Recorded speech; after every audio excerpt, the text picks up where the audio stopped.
are back. It is right around the end of March. It's going to be early April by the time this thing airs. So spring is here, everybody, and none too soon. I think we're getting a little tired of the rain, wouldn't you? Yeah, something like spring anyway. A lot of rain. Hey, look, my backyard is ridiculously green. I know. I have to admit that, and I kind of, because my backyard has been like a little desert, thing, but it's ridiculously green and it's wonderful. But no, I get it. It's the rain. This much rain can eventually be problematic. Yes, indeed. Yes, indeed. And it's time we start drying out. I'm ready.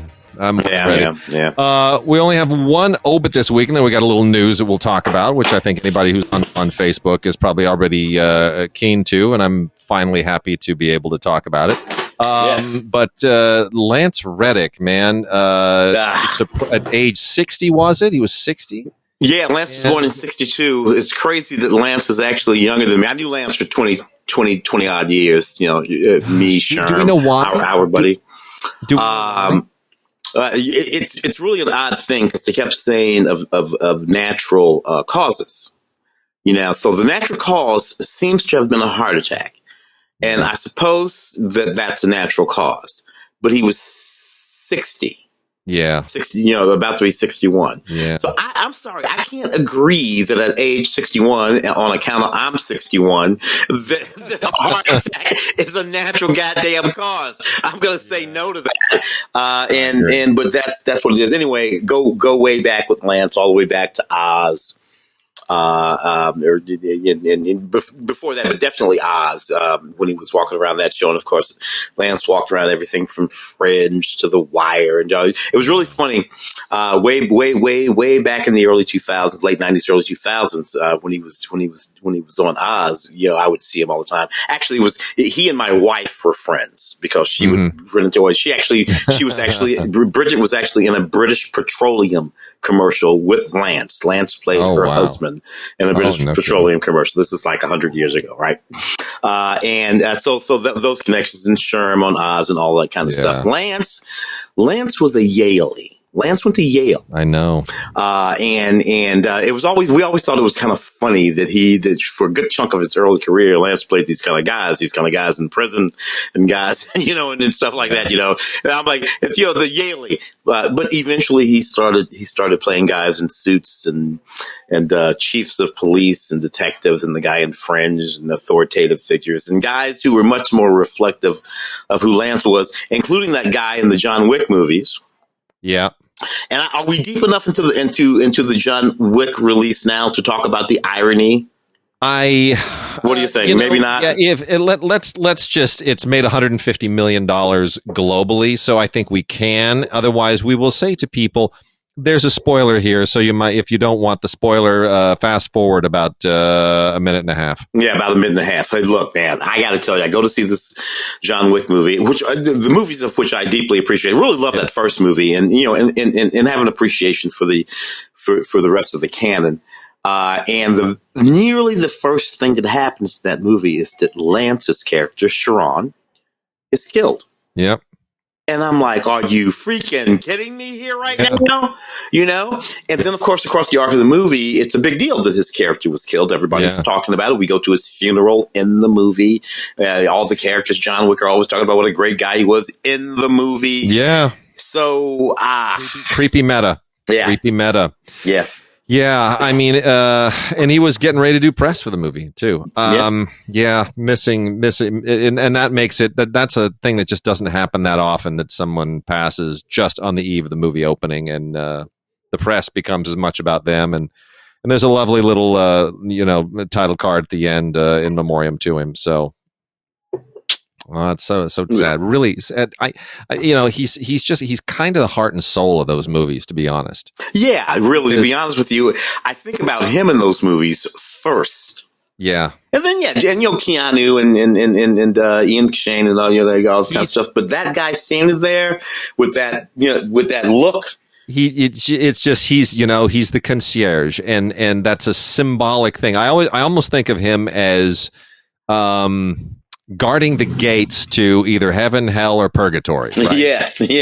He's this very stabilizing figure in those movies, almost like the conscience of the films, And he's the one guy you could always count on. And because Ian tried to did shoot him in the last one. So yeah, he has no loyalty. Lance is the only guy who really had that moral center in those movies. Yeah.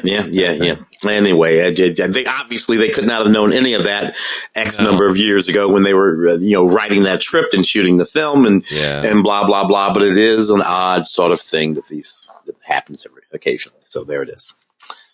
Well, I'm going to get us started. We got a lot of stuff. We had some things that have kind of piled up, and it's holiday season. But first, I do want to talk about the news which we broke on the Facebook pages for CineGods and DigiGods, which is, and if you go there and visit it, there's the IndieWire piece. So it's out in the open now that Tim has been, privy to this whole thing for the very, very long time that it's been emerging. But my wife and I have acquired the film and stage rights to Busby Berkeley's unpublished memoirs. And memoirs that were long thought to have sort of been in a state of limbo, and nobody knew if anyone had the rights, and no one seemed to care. So, in fact, it is a story that will completely come to light one day. Not really the time now, but we've been making a lot of progress at putting it together, and it has been an adventure, and it will continue to be an adventure. But the goal is to finally, and the attempt to make a biography of Busby Berkeley's life goes all the way back to the 1950s. They tried when he was still alive to do one in the 50s, which wouldn't have made any sense. It sort of missed. I think at that time it missed the most important chapter of his life, or at least the concluding chapter. But, they tried in the 70s, and they've tried a number of times since. Ryan Gosling was attached to one a few years ago, but it's all a big, long, dramatic continuum, and the drama is not over. But stay tuned. Much more news to announce on that front, but we're going to get it done. Must be. Everyone, you just look them up if you haven't. Yeah, we've reviewed a ton of Busby Berkeley movies on this, and Blu-ray releases from the Warner Archive collection, and it's been I have to say it's been weird, and it's been weird because we've had these conversations where it'll be 42nd Street or Gold Diggers of 35, and we're talking about this on the show, and you and I before the show, I'm like, well, that's weird, here I got to pretend like nothing's going on. So it's all in the open now. Everything is signed, sealed, and delivered, and now it's just a matter of getting the movie made, and that is no small feat. So no false, because it has to be an extraordinary film. Populated with movie stars because the life of Busby Berkeley was populated with movie stars. It is, as I have been saying from the very beginning, if the movie about his life is not at least as spectacular as the movies that he made during his life, there's no point in making it. Indeed. No point. Indeed. Right on the point. All right, but in the meantime, let's talk about somebody else's crappy movies. So first, I just want to roll through some Mill Creek titles. We've had a few Mill Creek titles here that have kind of accumulated. And there's some worthwhile stuff in here, and some of the Mill Creek and the MVD stuff that capitalizes on the rewind thing, the old VHS retro look. They both have that line, and there's a few of those that we've got here. So I kind of want to push some of those out. Also, the Vestron series. There's all these that are kind of from different distributors, but they do play a part. They do kind of brand themselves with the old VHS thing. So I got to tell you, we got in my estimation, we got about 5 more years of the Be Kind rewind making sense to anybody under 60.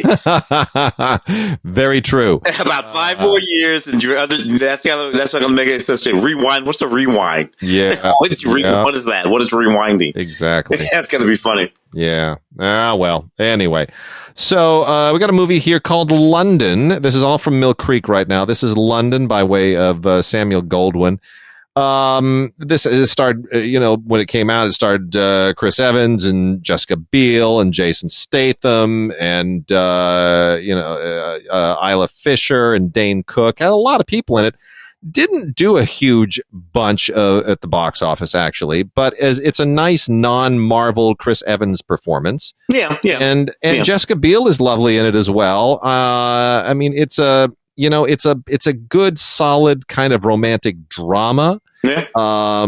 Jason Statham, is terrifying as a drug dealer, and it's got a 90s vibe to it, like a lot of those sort of gritty kind of crime films. I don't want to say that it's not quite like True Romance, but it kind of is in a way, right? It's a little bit in that sort of vein.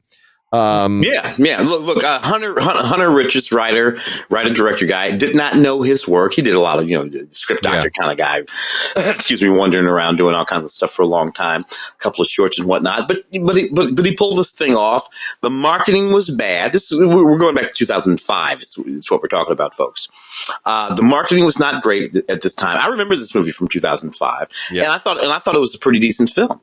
And with a pretty decent cast that should have done better. I'll tell you what you'll like about this film, folks. 2005, Jason Statham still had hair. Kind of weird, right? Yeah, he has a whole head of hair. It's right there on his head. and he looks great. Anyway, I thought it was a pretty cool movie for back in the day. Joy Bryant, like you said, a few people walking around this movie. Paula Patton walking around this movie. Dane Cook walking around this movie. Louis C.K. walking around this movie. A lot of people walking around this movie. This was not some little funky-ass film. This was a movie. It was for sure. Absolutely for sure. It's kind of weird when you go back to some of those movies and people just suddenly, who've gotten really big, like you would never be able to afford that cast today. No, everybody would cost you.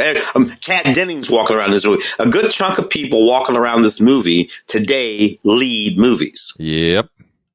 All right, so here we go with the Be Kind Rewind stuff. This is the Mill Creek stuff first, and then we'll get to the MVD stuff. But they're all going for the little retro VHS stickers and whatnot. One of Richard Attenborough's last films, Shadowlands, which a lot of people love, and I am one of them. This is all on Blu-ray. Anthony Hopkins and Deborah Winger. True story of the great author and theologian and thinker C.S. Lewis and his romance with the American Joy Gresham. And it's it's really it's an amazing movie. I mean, Anthony Hopkins and Deborah Winger just kill it. It's so sweet, beautifully written by William Nicholson, based on his stage play, which I have never seen live, but it's really sensitive, and I love William Nicholson. So Les Mis and Gladiator, this is just it's a beautiful movie, and it just makes me weep every single time. So Shadowlands, not really like a VHS throwback, but that's how they branded it.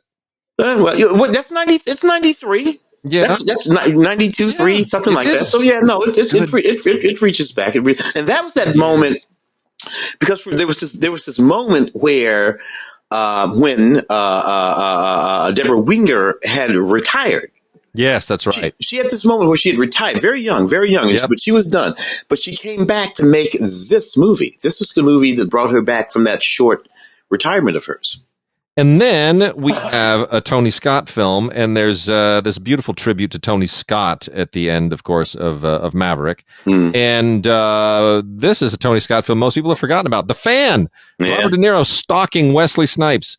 Did the junket for this movie back in 96. Here's the one thing that just shows that this was directed by an Englishman, is that the big finale, the big crazy finale, the big Fatal Attraction finale, right? Because it's basically Fatal Attraction. Yeah, at a baseball game. Is it a baseball game in the pouring rain? Somebody needed to pull Tony aside and go, They call a game. They call games in the rain, Tony, particularly when it's pouring down like it is in this fucking game. But he wanted to backlight the rain, right? It was all mood. It was all Tony Scott. That's what Tony does. I just thought that was hilarious. But you got yourself a youngish Benicio del Toro. Yeah, walking around this movie. You got yourself a youngish Michael Jace walking around this movie.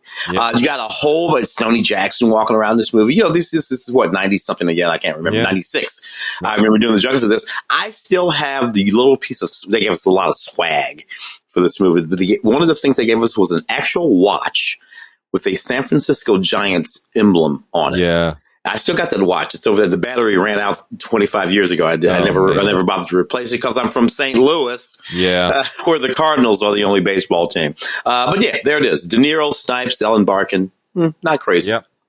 And then we've got Fear, talking about young Mark Wahlberg and young Reese Witherspoon and young Alyssa Milano in what's basically still another one of those kind of, I don't want to call it an erotic thriller. It's like a not quite erotic thriller, but it's still in that pocket, right? Yeah, this is 96. Yep, and it was it's all that Joe Esterhazy kind of adjacent stuff from that moment. It's perfectly fine. It's not really what Mark Wahlberg does. It's not what he was even doing then. But Amy Brenneman shows up in this too. It's perfectly fine. It's an imagined thing, Brian Grazer and Ron Howard. And directed by James Foley, who we were just talking about in email the other day. Not long ago. Yeah, Christopher Crowe stripped, I think. Yes, if I'm not mistaken. And James Foley, who I have all kinds of stories about, because his first film was Reckless with Aidan Quinn and Daryl Hannah. And that opened when I was an usher at the theater, and he was hanging out like every weekend for several weekends, just wringing his hands, nervous. Does the audience like it? Do they not like it?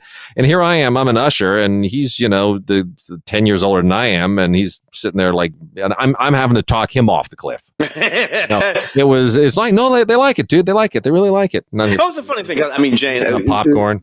We were talking, you, me, Ray, and maybe Mark. I think Mark were chit-chatting about At Close Range. Yeah, a couple of days ago, which Ray just rewatched and thinks that's why. That's what it was. Of course, Glengarry and After Dark, My Sweet. That's my James Foley movie. After Dark, My Sweet. There it is. And all that 50 Shades. Most recently, all that 50 Shades. Yeah, and then we've got Antoine Fuqua directing Mira Sorvino and Chow Yun-fat in The Replacement Killers, which, you know what? I mean, it's I was probably not kind enough to this film at the time, because coming back and looking at it, I'm like, you know what? That movie's all right. For the moment, it lives in the moment. Everybody is doing the thing that was happening in the moment. This is 96, 7, 8, maybe 8, something like that. And you got Michael Rooker and Mira, and Mira's still a lot of young and sexy and coming off that Oscar win. And again, this is one of those movies. You got these cats walking around this movie. You got Danny Trejo walking around this movie. You got Cliff Collins Jr. walking around this movie.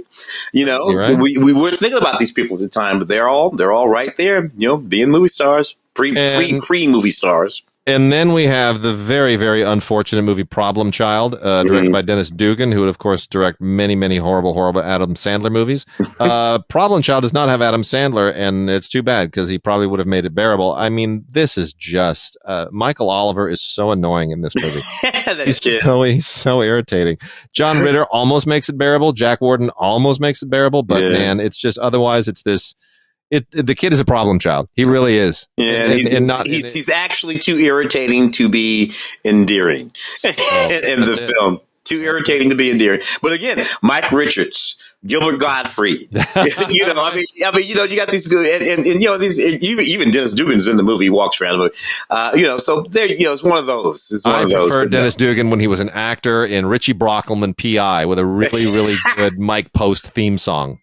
What does Dennis go on? Is Dennis the kid, the young guy, and Herbie the Love Bug? Is that Dennis? Oh, gee whiz! Is that Dennis? He was a Disney guy. He's a Disney guy for sure. Oh my gosh, you may be right. I'd have to go back and check. Yeah. And then the last of the Mill Creek VHS titles here is The Paper, which is honestly I mean, Ron Howard directed this thing, and it's a good kind of broadcast newsy look at the world of journalism. Great cast, dude. As long as we're talking about people in a movie, seriously. Michael Keaton, Glenn Close, Marissa Tomei, Randy Quaid, and Robert Duvall. Heavy. Gee whiz, you couldn't get that cast today. Well, and then all the other ones that we wouldn't think about, because Clint's in the movie. Clint's going to be in the movie because Ron's directing. But you got Jill Hennessy. You got a ridiculously young Jill Hennessy. You got Jeffrey Owens in this movie. Catherine O'Hara is walking around this movie. A Spalding Gray is walking around this movie. The movie was it harkened back to those old newspaper movies of the 30s. It did. With Clark Gable, front page, and all that kind of stuff. That's what it intended to do, and I liked it a lot. The Copes. Writing David. I like that movie. The two Caps, the David Cap. The Caps, and so you can't make these kind of movies. You can't make those kind of movies today. No. Yeah. Now we get into the MVD Rewind collection, which puts the little fake stickers on there. Don't be fined. Please rewind. The next one, the Miami Blues. Alec Baldwin, when he was trying to be just a straight up good looking hunky movie star, and did a pretty good job of it for a minute. Jennifer Jason Leigh and Fred Ward in here as well. George Armitage, who's attached to actually direct a script that a friend of mine wrote, does a great job. I think Miami Blues, totally underrated movie. I think this is really, really sharp. I think Alec Baldwin is great, even though he outgrew this kind of part very, very quickly. But this was an Orion film. It's got a good bunch of, kind of middling extras on it, interviews and trailer and whatnot. But, as just kind of a good, solid 90s era cop film, I really liked it. Oh, yeah. No. It was a little light level.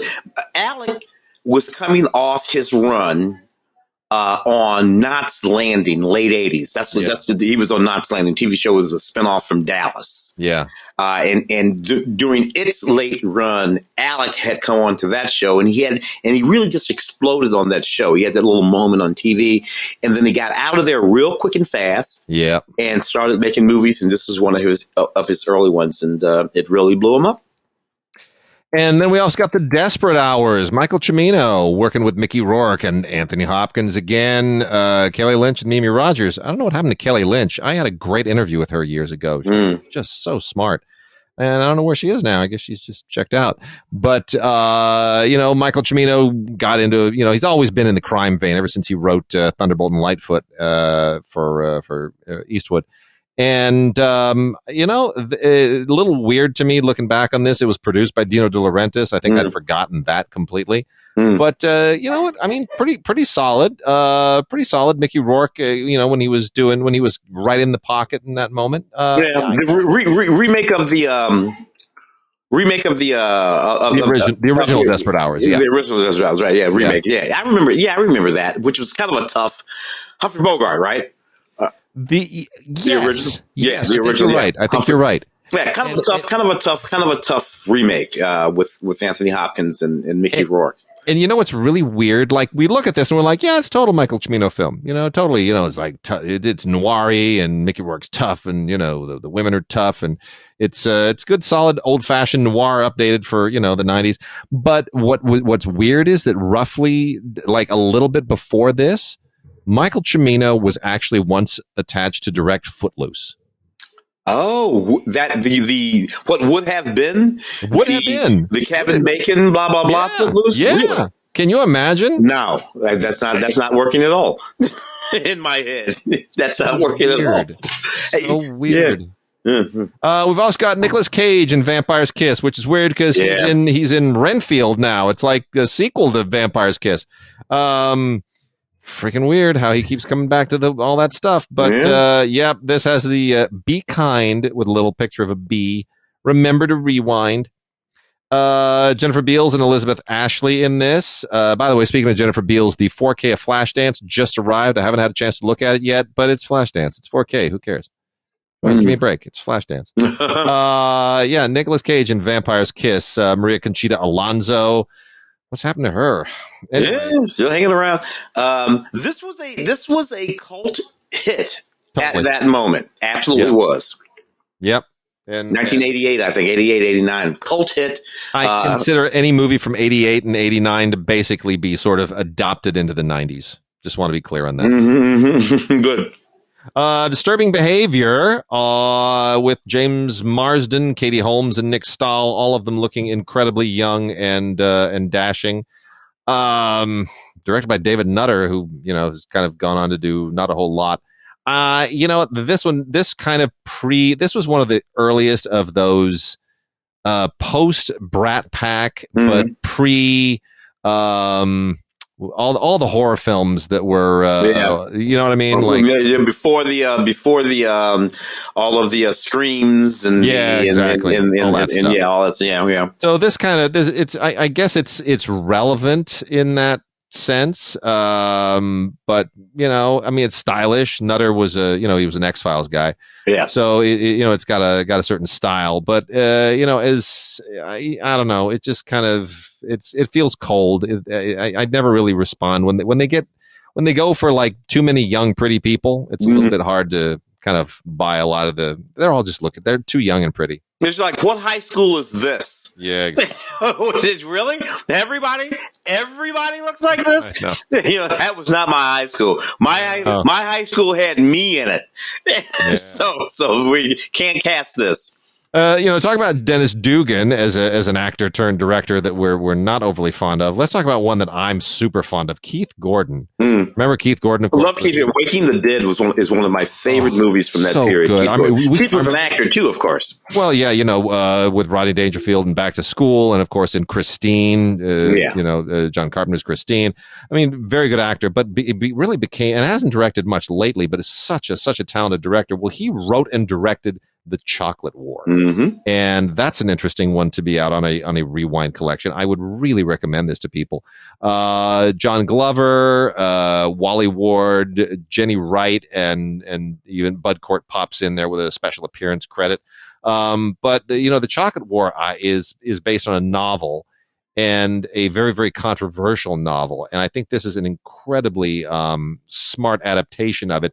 It's one of those prep school genre movies, if everything goes wrong in the prep school. In this case, it's a Catholic boys' school, but it pushes a lot of the same buttons as some of the previous movies on this subject matter, but it does so beautifully. It's not Dead Poets Society, but it's kind of adjacent to that in some respects, and really great performances. I think it's just an absolutely terrific movie. Oh yeah, Chocolate War, beautifully made by Keith Gordon. Really well worth finding. Keith, like all smart directors, moved his ass to television quite some time ago. So Keith knocked out a whole bunch of Homeland and a whole bunch of Legion and a whole bunch of Fargos and a couple of two Better Call Sauls and some leftovers. That's where Keith has been. So at it, but doing it in the medium where it happens. Joe Don Baker in Final Justice. I pretty much like every actor that ever played Buford Pusser. Okay with that.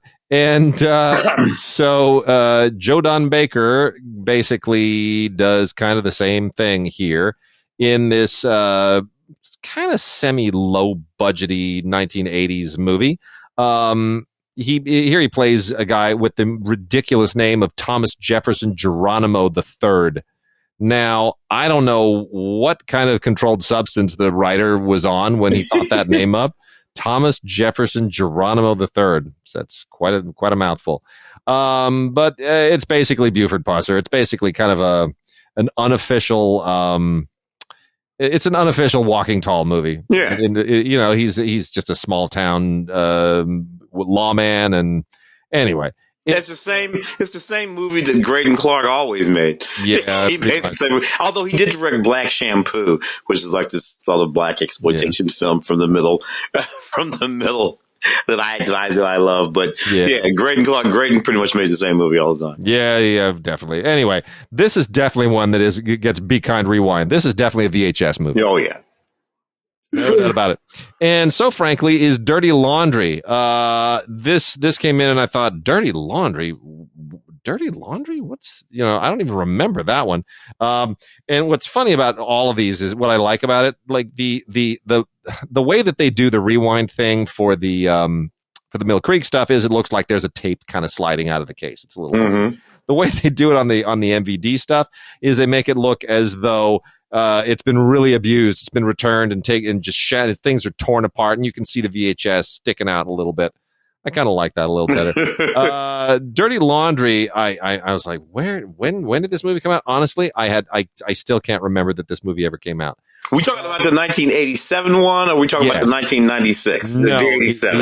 I mean, there are a bunch of them, but from that era, No, this is the one with Frankie Valli, Sonny Bono, Lee McCloskey. Remember him? Oh yeah. Yeah, this is Greg Louganis even pops in here and can't act his way out of a paper bag. It's That's unfortunate. So unfortunate. Very, very unfortunate. No, this is one of those. It's a bag of money movies. Yeah, it's, the Danny Boyle made a bunch of those, and the Coen brothers have kind of forced that. But it's a bag of money movies. And somebody all kind of starts in a laundromat, and there's a drug deal, and somebody walks out with a bag full of money instead of a bag full of laundry, and all hell breaks loose. And there you go. So I mean, it's a contrived scenario, but it's got its moments. I mean, it's a little wacky, but hey, I always enjoy watching Sonny Bono because yeah, Sonny Bono. I mean, the beauty of Sonny Bono, especially that episode of The Love Boat where he falls in love with the deaf girl, which I can't stop laughing about that. And I know I shouldn't. I know that sounds horrible and politically incorrect, but it's just, here's the thing. Sonny genuinely, truly, honestly doesn't have an ounce of any kind of talent in his body. No. Not one. He can't sing. He can't act. Yet he succeeded at them all. And he succeeded at them all. And you kind of want to tip your hat and go, dude, you are so my idol. I don't know how you pulled it off, but I know how you pulled it off. He was standing next to Cher. When you're standing next to Cher, people tend to believe whatever the fuck you're saying. There you go. So you what do you say, Sonny? Sounds great. Yeah. Who's that again?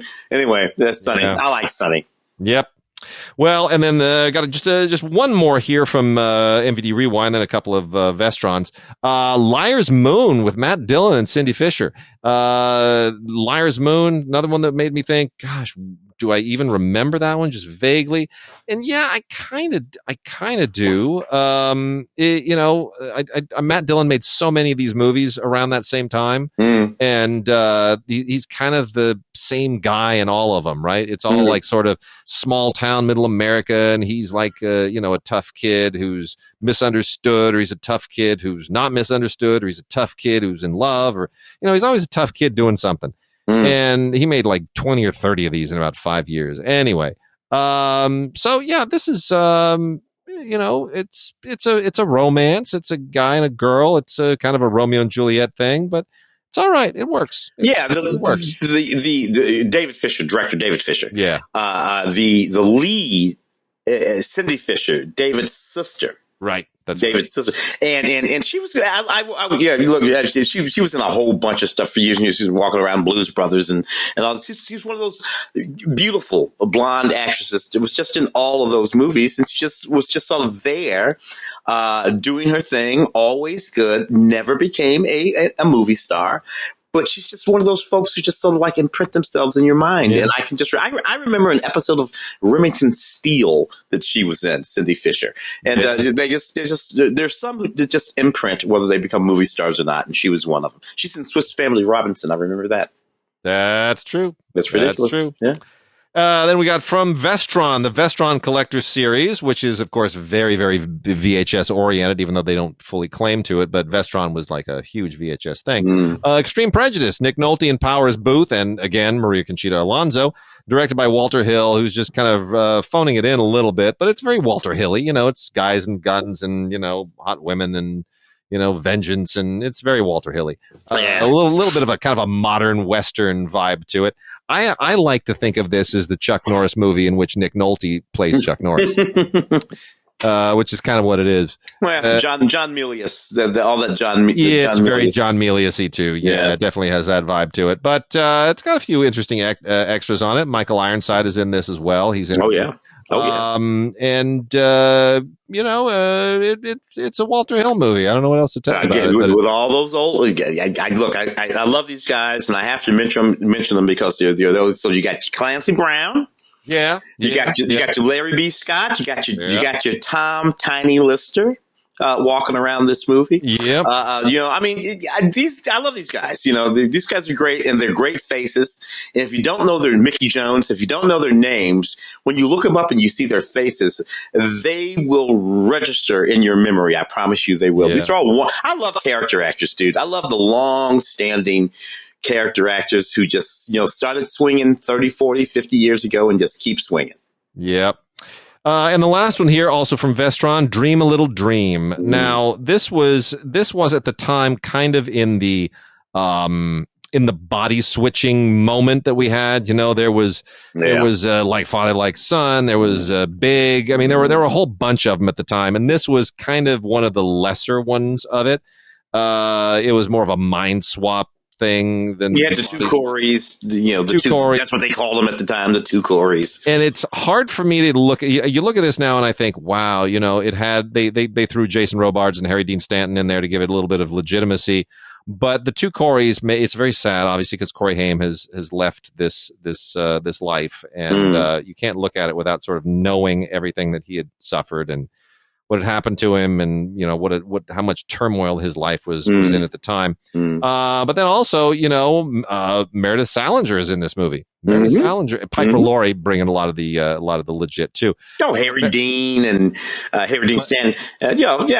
But Meredith Salinger, whose sister was a publicist that we knew very well and worked with for a long time, and Meredith Salinger, who weirdly is now married to Patton Oswalt. Yes. I honestly, if I were to go back to this time and somebody had said to me, Meredith Salinger is going to be married to this kind of schlumpy guy, this comic guy that isn't really on the scene yet, but he's playing some clubs around town, I would have said, you know what, you just don't troll me. That's just crazy. That's just crazy. There we go. And which that's really mean, because it's Meredith at the time of this movie, for instance, was just flaming hot. that's the point. And weird turns. Yeah, you never know what's going to go down. There you go. Life takes weird turns. All right, so let's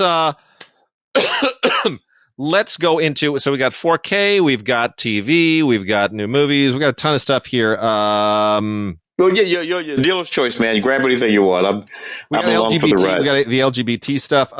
You know what? Let's run through some docs, because we got one here that we've talked about in the past. We interviewed the director. We're going to make a big deal out of it. Oh, sure. Let's talk about Tiger 24. Oh, wow. Yeah.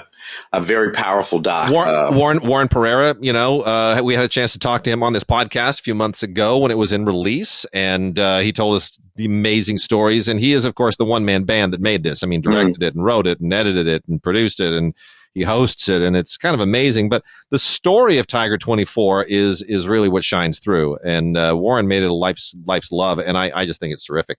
I mean, basically we'll just recap, but it's the story. In India they have these preserves where tigers are protected, and they all typically have a buffer zone around them, except for this particular one and maybe some others. But this one, because there's a temple that is inside the preserve area, there's this ridiculously non-existent interface between humans and where the tigers roam. And then the question is, people die, and is the tiger defending himself, or is the tiger a man-eater? And it winds up being this really interesting argument about, where animal rights begin and end, human rights begin and end, conservation, is the process right?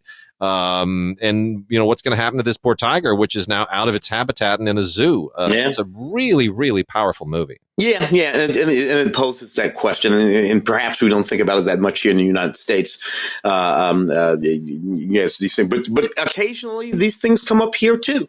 And bobcat country. We live in Los Angeles, which is actually bobcat country, mountain lion country, and human encounters with all kinds of wildlife across. And so the question becomes: look, if the tiger is in the tiger preserve, then how could the tiger be wrong for doing what the tiger does? I remember you bringing that up on radio. Yeah, absolutely true. Absolutely true. So I'm not really. So anyway, there we go. Yeah, great doc, though. Very powerful, very thoughtful.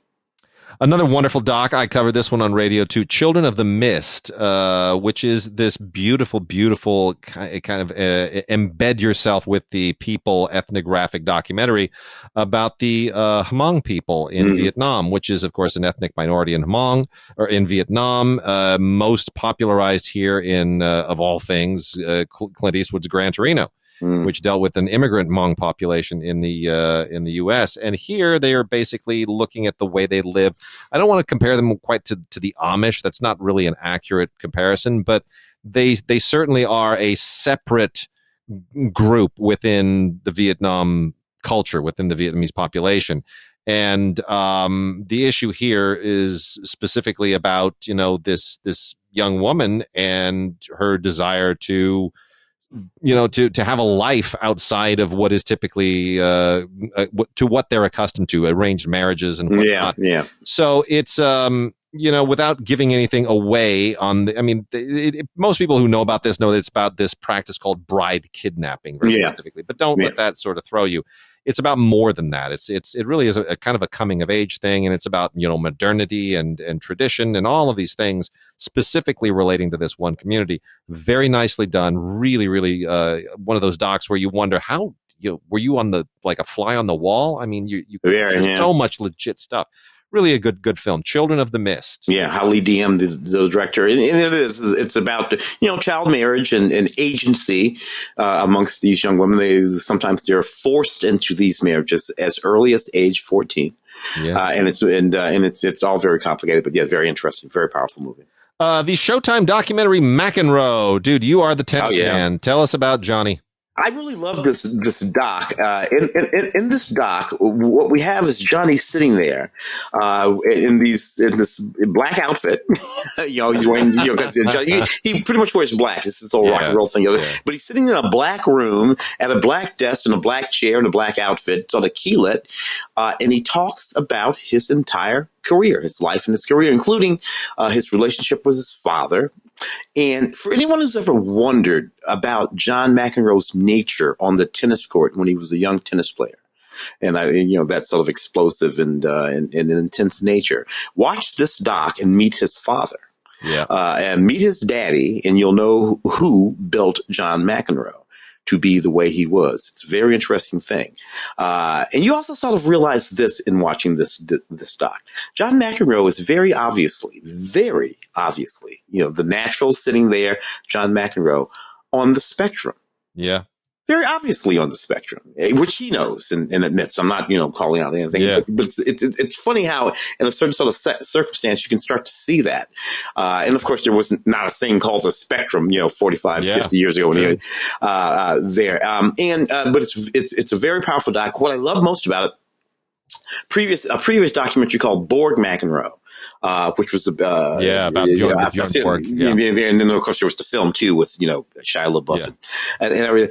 In this film, he talks about his relationship with Bjorn Borg.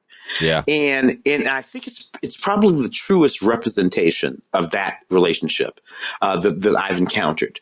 Because from all of those other representations, the films, the narrative films, and the other documentary, you would have thought that they had an antagonistic relationship, but they didn't. They are very, very, very, very good friends. They were very good friends then, all the way back then. And it's just striking, the things that we think we know and how incredibly wrong we can be. Yeah, it's very true.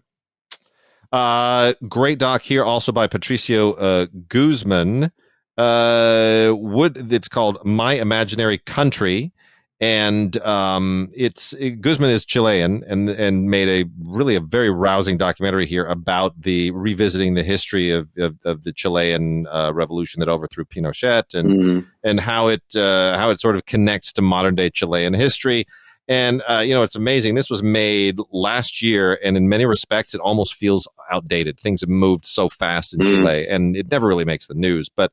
Really, if you want to wrap your head around just how complicated and messy that history is, it's so much more so than I think we ever imagined. But it's really a very, very interesting. It's just an absolutely fascinating reconstruction of that history. So that's from Icarus, and it's My Imaginary Country by Patricio Guzman. His films, The Battle of Chile. It's like in two parts. The Battle of Chile Part 1, but they're fantastic. Not to mention, and a great companion for I forget the director, but Chile 76. I forget the director. But great. All that together, just great stuff. I got a thing here called Life and Life, which is about a musician by the name of Reggie Austin. Who was going? I'm not going to give away what the key of the story is, but he went through let's just say his life was basically stolen from him, and he's trying to reconstruct his life. He's trying to sort of repair his memory, repair his soul, and Life and Life is talking about basically the two different lives that he's led: the life that he has been living, and the life that he's trying to now connect to, now that he's putting everything together again. Anyway, it's really it's pretty powerful, and the music is a huge part of it. The healing power of music, the therapeutic power of music, not just for those who hear it, but those who create it. It's a doc that's really, really well worth discovering. So see if you can dig that up. Life and Life. Another one here called Forget Me Not, which really made quite a wonderful run around the festivals. This is about a 3-year-old. Well, it's about disabilities in the education system, something that I'm unfortunately discovering a lot about, as when you have kids and you get involved in school boards and school districts and whatnot. And this is in New York. And it's about this little boy with Down syndrome, and he's 3 years old, and it's how the system does and does not integrate him into what should be a very welcoming and constructive educational pipeline.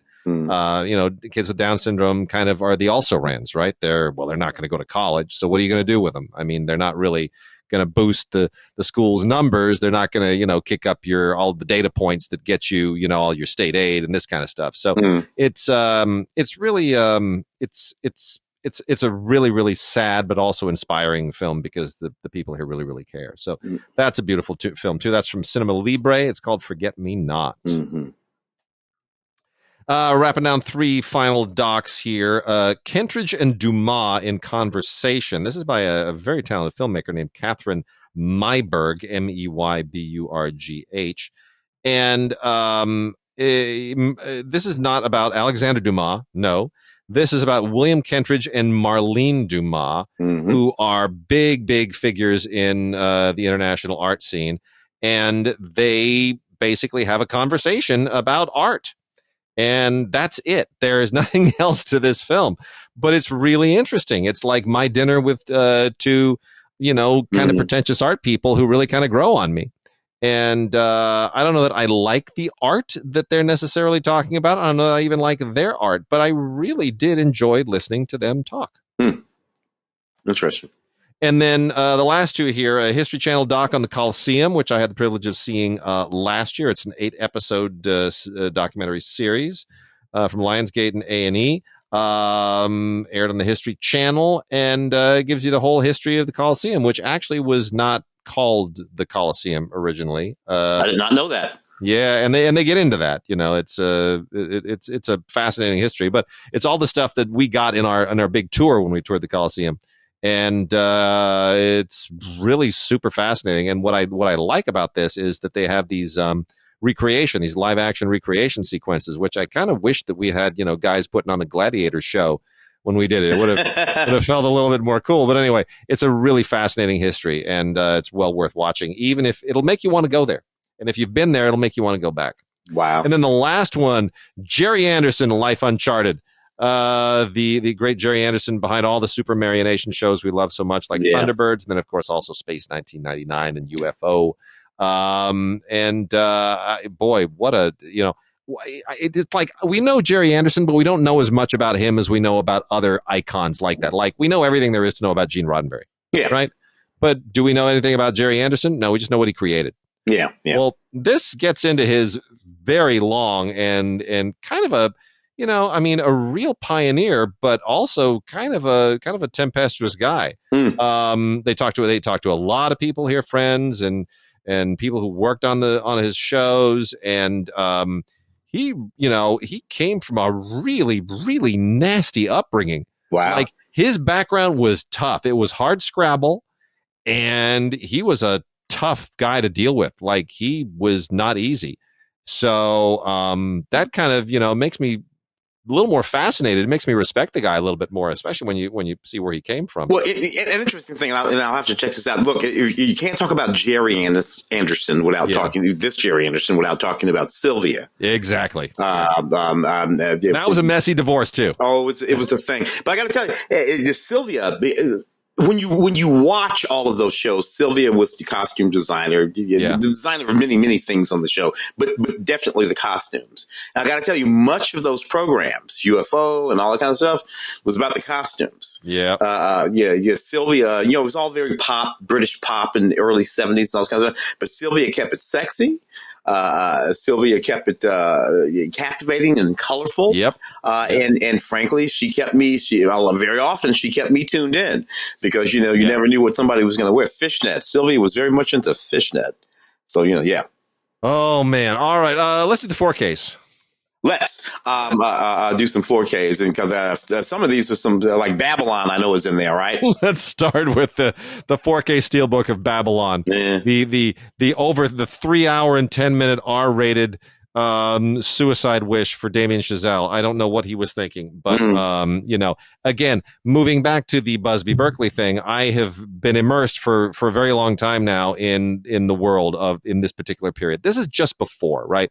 Buzz comes here in the early 30s, and that's Sam Goldwyn and Warner Brothers and MGM, and building musicals for the sound era. This is the period building up to the shift to sound. This is the silent era. And you know what? My big problem with Babylon, I got a lot of problems with Babylon, and everybody knows I love me some Chazelle. I do. La La Land is near and dear to my heart, but man, I just didn't like this movie in any way whatsoever. And part of it is because, and I had this conversation with Amy, by the way, because Amy liked it, and I said, yeah, but it's not even remotely the 1920s. He's recreating like the 19-teens and passing it off as the 1920s. And in terms of filmmaking and technology, that's like the difference between the Stone Age and the Roman in antiquity. I mean, a ton of things changed between 1913 and say 1927. So I felt like it was sort of all over the map and a little too crazy and debauched. But I don't know. You tell me. No, Sam. Look, the movie lost me in the opening sequences. There's an opening sequence in this movie that involves an elephant. Yeah, and by the time that opening sequence is over, which is before the big party begins, I'm already out of the movie. Yeah. So I'm like, you've told me what you think, Damien. With that scene, you've told me what you think of all this, and for a guy who ostensibly loves Hollywood, it just struck me as odd. Two great things in the film. A really solid performance from Brad Pitt and a really solid performance from Gene Smart, and a really solid performance from the throwing it all at the wall, Margot Robbie. Yeah. What bugged me about the discussion of this movie were the attacks on Margot Robbie as though the problems of this movie were her fault. No, she's giving it all. She's giving it all. She's leaving it all on the floor. She handed herself over to these directors, a bunch of men, frankly, and just like Elizabeth, I think it was who was in Showgirls, Elizabeth Elizabeth Berkley. Elizabeth Berkley, because this is the equivalent to me. This is the present day equivalent of Showgirls.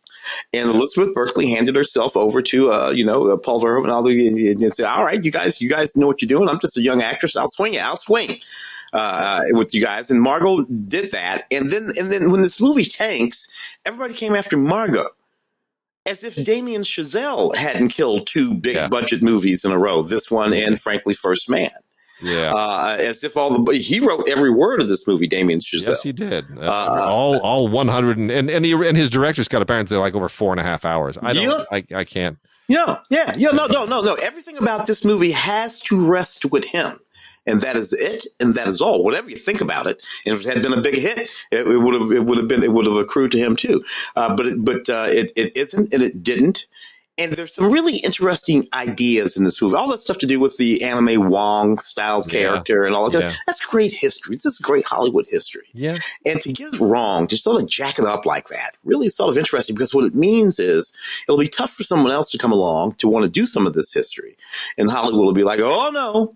Can't do that. Now, fortunately, Fincher's film, Mank, came out a year or two, or maybe the year before this. 10 nominations. And with one like two, But if we could have done these in order, I would have rather Babylon came out and tanked, and then Mank came out and got its 10 nominations. So we'll deal with it.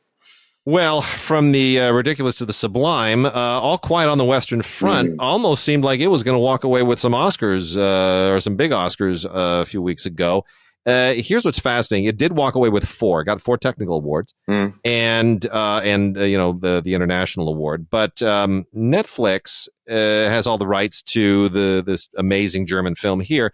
But Netflix also made this their first ever 4K UHD release. So that if you want to see this in the best possible form, you don't have to actually go and watch it on Netflix. You can buy it on a 4K Blu-ray. Yeah. That's interesting that Netflix has made that decision. I find that totally it'll look better on the 4K than it will on Netflix, because on Netflix you never know what you're actually going to get when you're streaming Netflix. No, and this is amazing. I will say that this is one of the best looking 4Ks I've seen in a very, very long time. I mean, it's really, really, really tremendous. Beautiful, beautiful, beautiful transfer. This thing won 7 BAFTAs, including the Best Picture.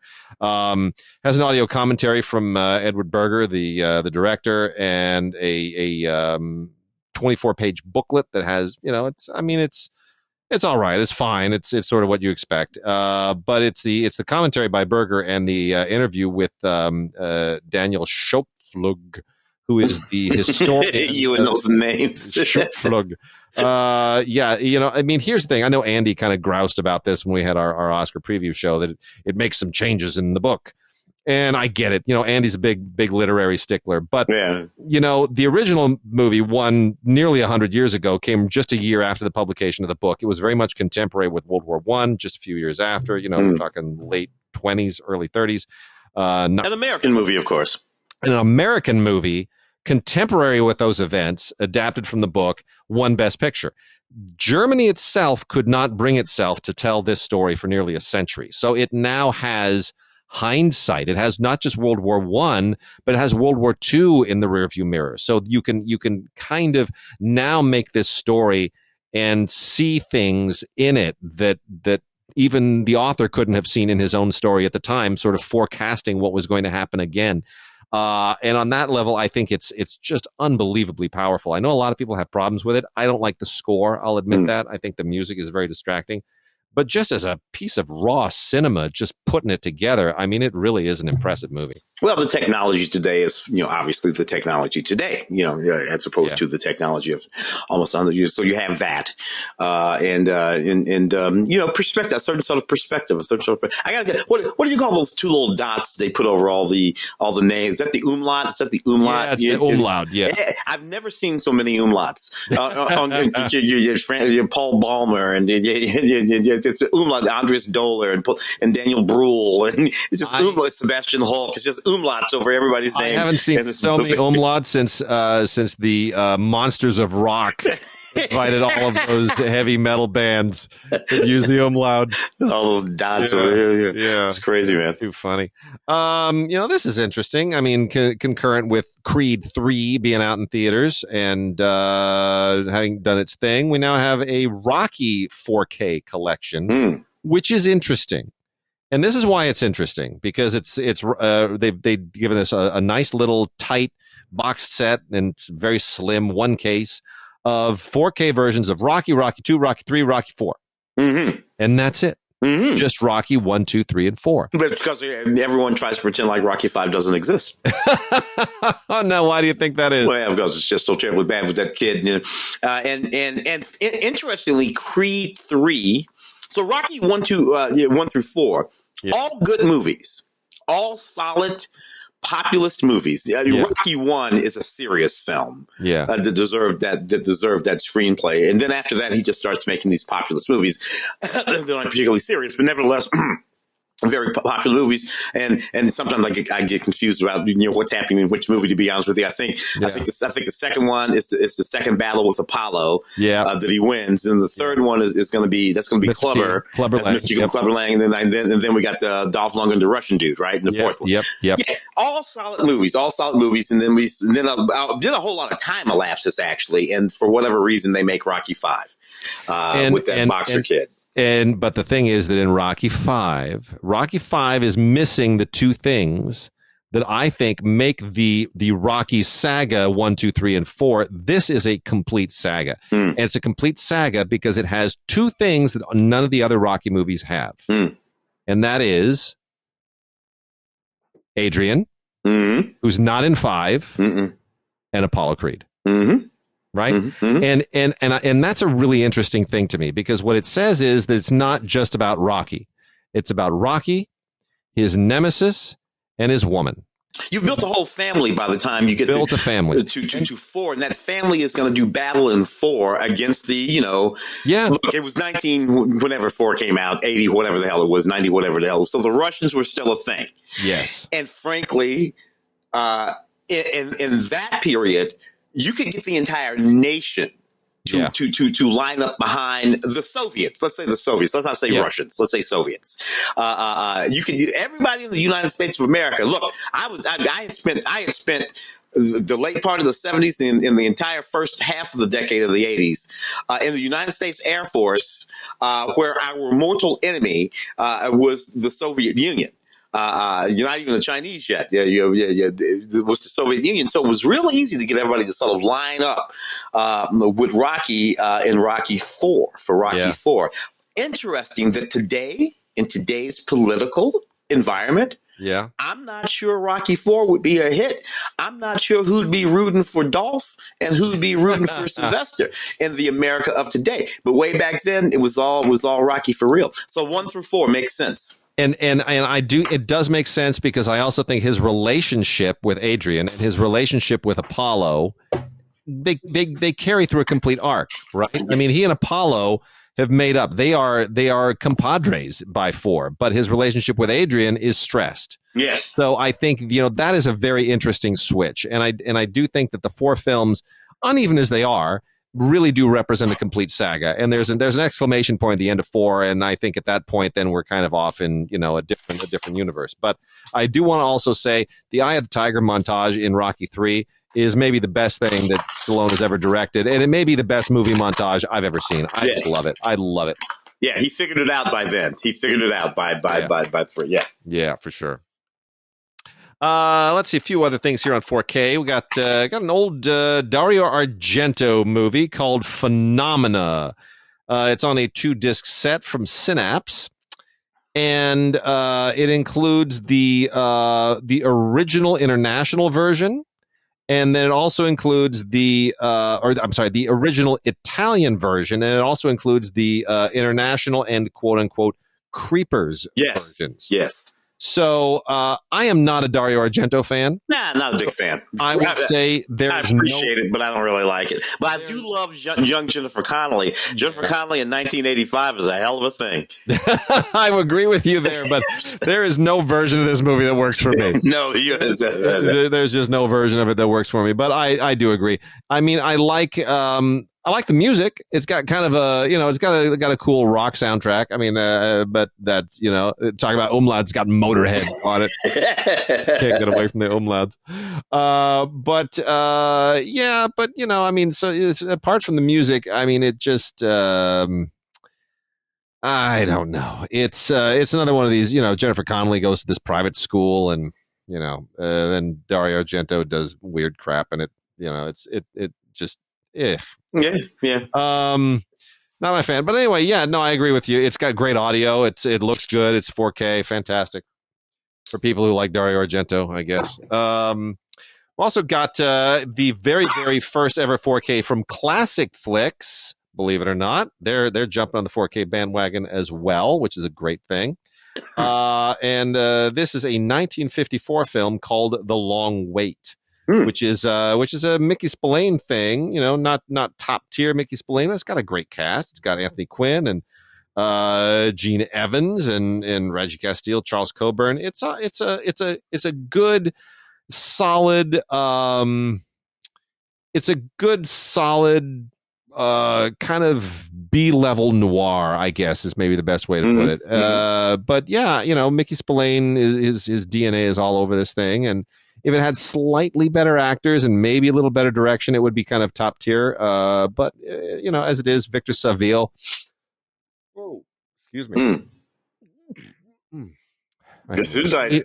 Thank you. I've never seen this on the show before. But I mean, it's Victor Saville is a kind of meat and potatoes director from the period, early 50s, 1954. It's one of those amnesia deals, right? Guy has he's caught in an accident, he has amnesia, and then a few contrived things happen, and this is one of his handful of non-Mike Hammer stories, and even though it still feels like a Mike Hammer story. It still does. But no, it's worth checking out. It's definitely a really interesting entry from the period. DC animated movie Batman, The Doom That Came to Gotham. One of the better recent DC animated movies. I do like what they're doing. I'm wondering what's going to happen now that the whole DC universe is being refashioned over there. I wonder what's going to happen with these, but I hope they don't do too much with the animated stuff, because this is, this is pretty sharp. It's dark, and it's got a, interesting take on the Gotham lore. And well, look, it can't be.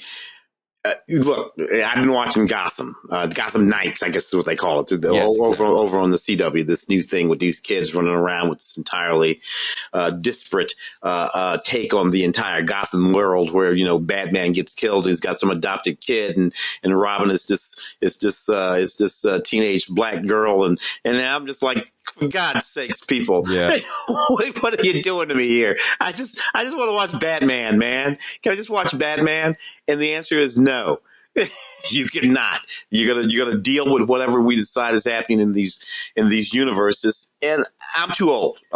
Yeah. I'm too old. I can't do it. I mean, too old. This is very dark. It deals with Doomsday Cult in Gotham, and all this kind of stuff. But these. Well, I won't get into the Robin stuff. There's an interesting thing that's going on. There's a lot of Robin stuff. There's Nightwing, Robin. It's not like it's just one. But whatever. Do what you're doing, kids. Do what you're doing. Oh, Gerard Butler, dude. Oh, Plane. Plane. I mean, Mike Colter I can forgive, because Mike Colter just he sort of understands what he's doing when he walks into these things. He'll walk into a bad movie and out of it and into a good movie. But I don't know, Gerard. I don't know. I don't know. Plane. Tell me. I don't know. Help me out. What are you going to say? It's the guys are playing. It's just the storm, the whole shebang. Now, Gerard has been doing this for a while. This is no different than those, they're trying to kill the president movies. Yeah. He did 3 or 4 of those, this is what he has been doing. And it's fine. And you're right. Hey, look, Gerard, Mike's trying to have a payday.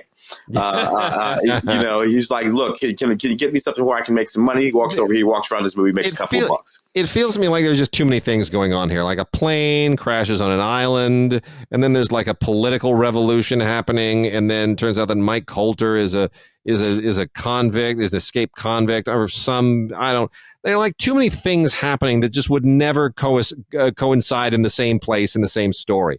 It's like the writers were just sitting around, taking some kind of drugs, and I don't know, what if there's like a thing, and everything they came up with, they just threw in. Yeah. And it's a very strange movie. It doesn't make any difference whether it makes any sense or not. Yeah. And it mostly does not. It mostly does not. We got Dragonslayer on 4K. I always love this movie. I'm so corny, Matthew Robbins. I always love this Peter McNichol and Ralph Richardson. I can't help it. This terrible movie. I just love this movie.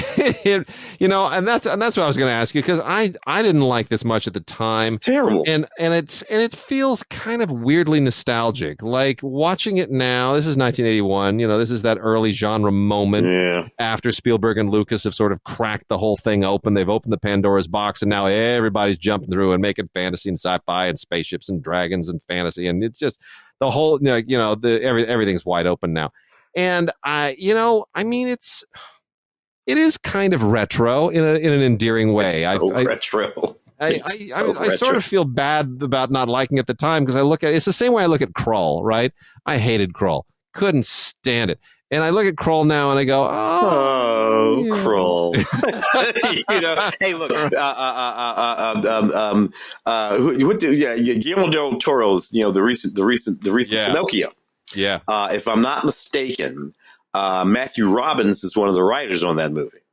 Oh, is he? Yeah, I'm almost certain he is. I don't know that I even noticed that. I'll scrape around and look it up. So, he's been around Mimic and Dragonslayer, all that kind of stuff. So, as a writer, I always, I kind of dug Matthew. A whole Crimson Peak is Matthew Robbins. Don't Be Afraid. There's a whole bunch of cool stuff he wrote. I don't know. This movie is not a great movie, but for whatever reason, he wrote. I just love. McNichol, I always love Peter McNichol for one thing. He's just great in this movie. It's like the underdog guy, and all this kind of stuff. And so Ralph, and that one great sequence where he has to, you all standing on top of the thing and kill the dragon with the great. That's just so cool. It is cool. I admit. But it's a terrible movie. You're absolutely right. Peter McNichol, my favorite Peter McNichol line in any movie that he has ever been in. Do you know what it is? Is it in the second Ghostbusters movie? It sure is. What's the line? And the line is, and I will do the accent as best I can. It's right near the end of the movie when he says, "Why am I covered with goo?" He is brilliant in that movie. He really is. Very funny. Is brilliant in that movie. He walks away with that movie, and it's one of the few moments where Bill Murray said, "You know what? This guy's funnier," and just let him have every scene. Yes, indeed. So, and then a couple from Shout Factory, Scream Factory. We've got the James Wan film Dead Silence on 4K and Blu-ray. You know what? It's an evil doll movie. It's like those Twilight Zones and everything else. I mean, there's a million of them. Good screenplay by Leigh Whannell, and based on a story that he wrote with James Wan. Wan's direction pretty solid. Good in this genre. I just I don't know. It's fine. You got the kid from Ryan. What's his name from True Blood? Yeah, it's fine. It's fine. I mean, it comes with 2 different cuts on it, theatrical and unrated, a bunch of featurettes and whatnot. Yeah, it's fine. And then the last one here, the last 4K is real oddity. William Peter Blatty's The Exorcist 3, 1990. Yeah, I mean, it's such an odd thing because Blatty, of course, wrote the book and then went after the first film, which is a classic, and then the second film, which was John Boorman losing his mind, and it's considered one of the all-time worst movies ever made. Even though I think that's a little bit harsh, but it's really insane. And then suddenly we get written and directed by William Peter Blatty, who never actually wrote a screenplay or directed a movie in his life. But hey, it's his property; he gets to do what he wants. Well, yeah. He probably negotiated that, his agents negotiated that for him for the rights to do that second film, which is funny that that terrible film would get him a shot at making an even worse film. Right. because but you know what? George C. Scott actually maintains a measure of gravitas in this film. He does. That almost makes you buy it. I mean, he brings a level of real gravitas to it that makes you not hate it. So I agree. Good choice in picking George C. Indeed. So what's interesting here, 3 different cuts of this, and they're very interesting to compare. Unlike, the Dario Argento phenomena, these cuts are really interesting, and but you only get one of them in 4K, so you only get the theatrical cut in 4K, and then you get the on Blu-ray you only get the Legion cut, and the Legion cut was his original director's cut, which had been thought lost, and it's very, very interesting. It's really worth checking out. I don't know that it's better. And there's a really interesting documentary here about the making of the film, which is crazy. But it's interesting to see what the director's cut looked like and to compare it. I think in some respects it's better. I think in most respects it's not. But it makes you wonder whose idea were some of the choices and the changes. Brad Dourif also very, very good in this. Want to give him a shout out, and Nicol Williamson, who of course was so wonderful in as Merlin in Excalibur. Yep. So so it's a fascinating movie. Good. All right. Let's see. Oh, let's do some new movies because we got some Oscar-y stuff in here too. Something was recently nominated. Let's first give a shout out to Oscar winner Brendan Fraser for The Whale, directed by Darren Aronofsky, who does a very good job of getting directing really depressing movies that win people Oscars. The Whale being a movie that I didn't particularly care for, but deeply appreciated both Brendan's performance, excuse me, and what's the young lady who also got nominated? You know what it is. In the movie, a couple of great performances, and what's effectively thank you, and what's effectively kind of a stage play. It is. The problem is that it feels like that for me. It felt like that to me. I felt, and there's a reason for the guy. He's morbidly obese, and he's he's got his daughter, and he wants to it's a daddy daughter thing, and I should respond to it on that level, but it again it feels like one of those movies that was designed to win someone an Oscar. Yeah, and then it has this idea, this central idea at the center of it too, that. Look, morbidly obese. Okay, that's the thing. I know some big people. Yeah. Not all of them are shut-ins. Some of them are just big people roaming around the world like Lizzo. Right. Lizzo, and don't give a damn about being fat, and living their lives. And so I get the people who have sort of issues around that notion. On the other hand, it's a character that I certainly can believe would have the issues that he had around his sort of body type and body size and all that kind of stuff. But didn't really care for the movie. Great performance, though. And Sarah Polley, our lovely Sarah Polley, who's been just a wonderful young actress in all of those Adam McGoyan movies and, all the way back. Now she is a mom and a filmmaker, and she wore just a straight up tuxedo suit to the Oscars. And it was so funny on the red carpet. They were asking her, are they thinking, is this some kind of a statement, like a feminist statement? And they said to her, can you talk about it? And they give her the usual spiel about, who are you wearing and why are you wearing? And she just straight up said, she goes, I just want to be comfortable. Yeah. That was it. She just wanted to wear something comfortable. And good on her. Yeah. She's entitled. Yeah, and I look good in this suit. Women talking really just extraordinary. Yeah. The screenplay wise, I felt like it was just the best screenplay. Yeah. Again, a stage play dynamic, right? Because we basically were in that barn, but I never felt like I was just watching a stage play. It opens it up just enough with some of those flashbacks and some of the other stuff at the beginning. Yeah, it opens it up just enough. Based on a book, the book by Miriam Taves, I think is how you pronounce it. And yeah, I mean, a story of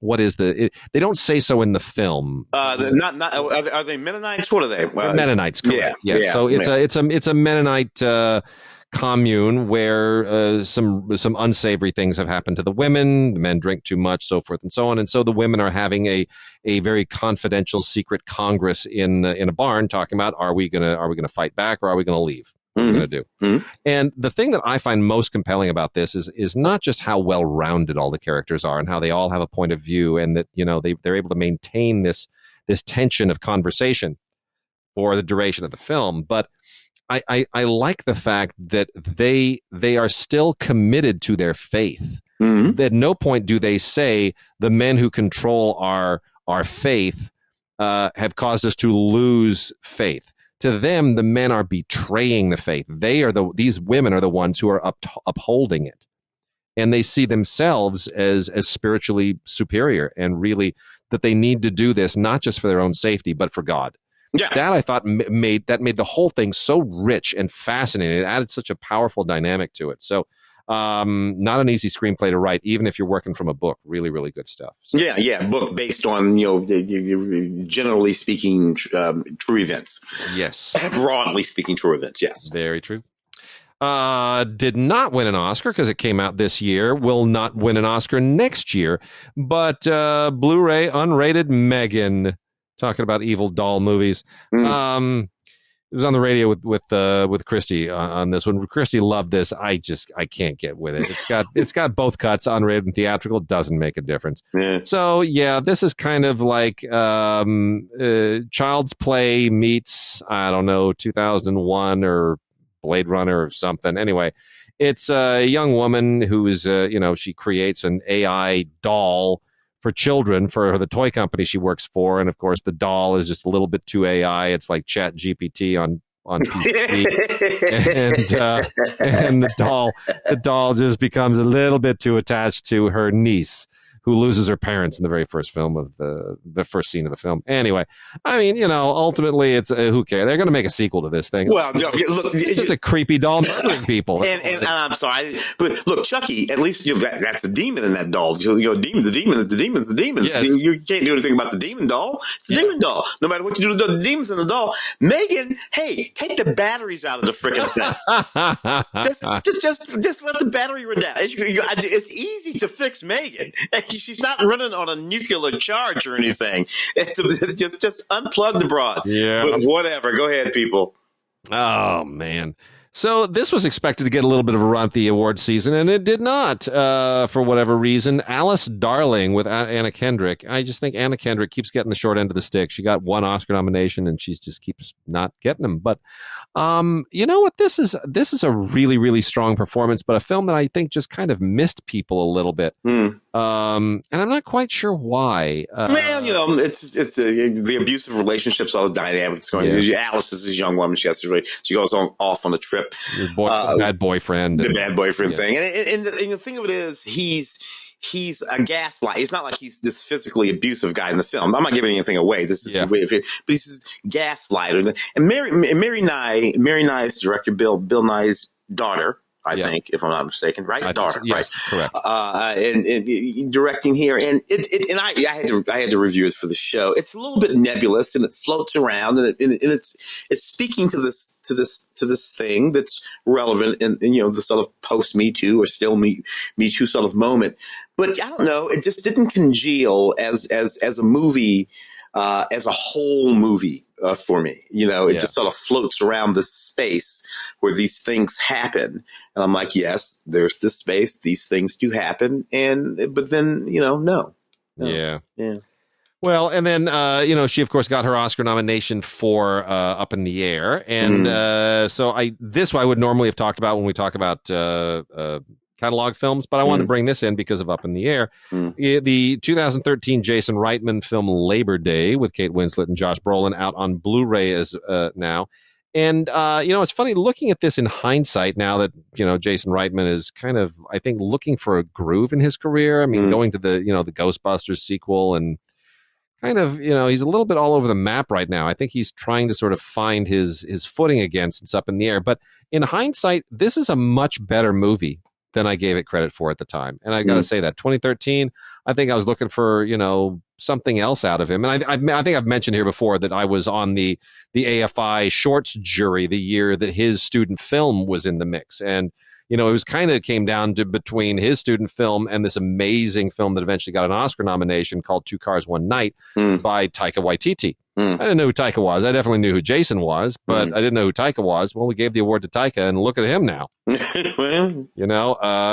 blown up huge. I feel like a proud papa. But no, really, Jason Reitman did a really, I think, a really much better job here. I think if this film were released today, it would probably hit a much more welcome audience. And it's a very, very mature film. I think Kate Winslet and Josh Brolin are, it's a whole unlikely romance thing, damaged people and that kind of a thing. It's a familiar kind of subgenre, but still, I think they're really, really good in it. Josh Brolin has rarely been better. Yeah. Seriously Red is an Australian kind of romantic comedy, super campy. I mean, this is such an Australian movie. If you like Muriel's Wedding and The Adventures of Priscilla, Queen of the Desert, and Strictly Ballroom, and all those really gaudy Australian kind of poppy, campy movies of that particular era in the 90s, you will love this because it is right in that pocket. Gracie Otto directs this fascinating movie starring Crew Boylan, who also basically wrote it for herself, where she plays a woman with a complete obsession with Dolly Parton. She wants to be a Dolly Parton impersonator. And she winds up hooking up with a Kenny Rogers impersonator.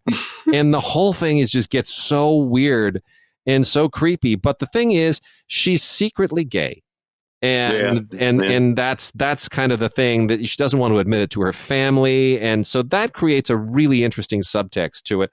I can't say it totally works, but you just kind of can't take your eyes off it. Bobby Cannavale's in it, Rose Byrne. It's a really, I mean, if you like those other movies, I think you'll respond to it. It should be better. It could be better. It's a little bit kind of imbalanced, but it's got a good heart. It's got a really It's good kind heart. of funny. Hey, look. Seriously Red. Seriously Red is the I thought it was kind of sweet and rather enjoyed it. I think if I'm not mistaken, I was thinking of a different person. Never mind. Go on. All right. Next one, another new movie called Missing with Storm Reed and Nia Long, and this is all right. This is almost certainly shot during the pandemic, so you in some respects you kind of feel the long shadow of the pandemic. Mm-hmm. But I don't know. Did you get a chance to see this? I did. Yeah. It's a pretty good thriller, right? It's a pretty decent thriller. Yeah. Chick trying to find her mother, and I kind of look, I dig that story, and it's sort of well done. But I think you're right. Besides that, it's Nia Long. I really dig Nia Long, and I'm a big fan of this young actress. What's her name? Is it Storm? She's running together. But I like her a lot. She's really, really good. Yeah, I think so too. But I have to, the way that it incorporates technology, and there's a whole social media thing to it. It just feels like it was probably a different script until the pandemic hit, and then they said, let's just incorporate all this social media stuff so that we can. Yeah, a lot of time on computers, a lot of time on phones, but that's okay. Yeah. Two more new movies, and then we'll dive into TV and then call it quits, I think. The Weapon, which has a bunch of people that should be doing better movies, including Cuba Gooding Jr. And Bruce Dern, but that's okay. This is sort of standard issue grindstone. We talked about a grindstone movie actually on Film Week this week. And the Grindstone Lionsgate thing, that's just a formula, and it kind of works. And they get some good actors like Sean Patrick Flannery and Cuba Gooding Jr. Bruce Dern. They stick them in what's basically just kind of a straight up revenge thriller thing. You got meth and biker gangs and the mob and mafia, and it's we've seen this a million times, but son of a gun, it kind of all plays. Well, back in the day, this would have been the kind of movie that would have had a nice little run at the box office. Joel Silver would have produced it. Exactly. Now, these movies have a nice little live streaming one place or another. Yeah. And there's a whole fan base that comes out to see these bad boys. Yeah. Yep. I agree. And then the last one here is a curious little indie film called Mantra.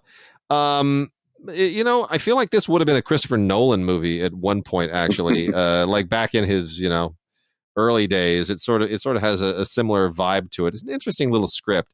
It's about a guy, his brother was killed, and he has these haunting dreams, and a psychiatrist subjects him to a particular treatment that kind of breaks his connection with reality. And then it gets really, really twisted and weird and interesting. Again, doesn't perfectly work. That doesn't quite stick the landing either. But some very ambitious filmmaking in it that you got to give it props for. I mean, its reach exceeds its grasp, but that's okay. So, the movie is Mantra. Let's do Criterion and Arrow real quickly. Okay, groovy. Yeah. Let's crack into some of that. Yeah, because there's some. This is really kind of an unusual week for the Criterion stuff. But first, the Arrow stuff. I'm so glad all this Jackie Chan stuff is coming out. I really am. It's just a ton of it, and got a really interesting martial arts. It is not a Jackie Chan movie, but they do have some Jackie Chan stuff that's coming out. More of it coming out. But this is from basically the same era. It's a Sammo Hung film. It's Knockabout. And I never imagined that this would be something that would make its way to Blu-ray anytime soon. Knockabout is really an awesome movie. It's so much fun. But it's kind of, if you're not really immersed in Sammo and the Hong Kong New Wave stuff, you probably wouldn't have, picked this one because it's kind of early. It's from 1979. And it's just on the cusp of before the really great stuff happens in the Hong Kong New Wave, basically in the 1980s, leading into obviously all the great stuff in the 90s. So 1979 is right about when Sammo and Jackie are becoming Sammo and Jackie, right? Yeah. So this is one of those, but it's got some amazing fight choreography in it. Sammo is just such a master at that. And it's just tons and tons and tons of fun. And he's got all the, the usual guys in it, Yun Bu and his usual crew of brothers. So, and Lau Kar Wing did the fight choreography. If you know Lau Kar Wing, brother of Lau Kar Leung, amazing stuff. So, Knockabout, really, really a lot of fun. Well worth checking out from Arrow. And the other one from Arrow is The Immortal Black Sunday. Robert Shaw and Bruce Dern again. Man, Black Sunday was such a thing when we were younger, wasn't it? Oh man, are you kidding me? Yeah. I mean, John Frankenheimer at his height. Yeah, Bob Evans. Oh yeah, Ernst Lehman. Ernst Lehman wrote it. I mean, the novel was a big deal. John Alonzo, shot this thing. John Williams music. I mean, it's kind of got some amazing credentials when you look back on it and you go, wow. And then, the whole idea of this daring terrorist attack on the Orange Bowl, kind of little prescient, don't you think? No, man, it's just that's really kind of nutty thing with the blimp and all of that stuff. But Frankenheimer was a little bit ahead of his time with respect to a whole lot of that stuff. Yeah, for sure. Well, anyway, there's some great extras on here, amazing extras. They've got the a Frankenheimer kind of documentary from 2003, which has all kinds of great interviews, and it's got Frankenheimer before he passed, Kirk Douglas, Sam Jackson, Roy Scheider, Rod Steiger. I mean, it's a nice tribute to him. And then there's this terrific essay by Sergio Angelini, which talks all about this film and how it sort of fits into the socio-political context of the 70s. When we of course have the Munich killing of Israeli athletes and all the stuff that was sort of happening in the 70s, all the hijackings and Carlos the Jackal. So it really kind of puts it in its place. The Criterions this week, very interesting. So David Lynch's Inland Empire is out on a Blu-ray from Criterion, and it's all cleaned up and pretty. And the original, it wasn't that good looking of a film in the first place. It was not. They shot this thing on the dirtiest digital camera available, and they've really kicked it up. I mean, it looks like a whole new movie. It really does. Whole new movie. And it also includes a couple of 2007 films, one of which you're not supposed to know who made them, even though, because my wife used to work for Lynch, we know exactly who made them because I remember when they were being made. So it's a little bit anticlimactic to me.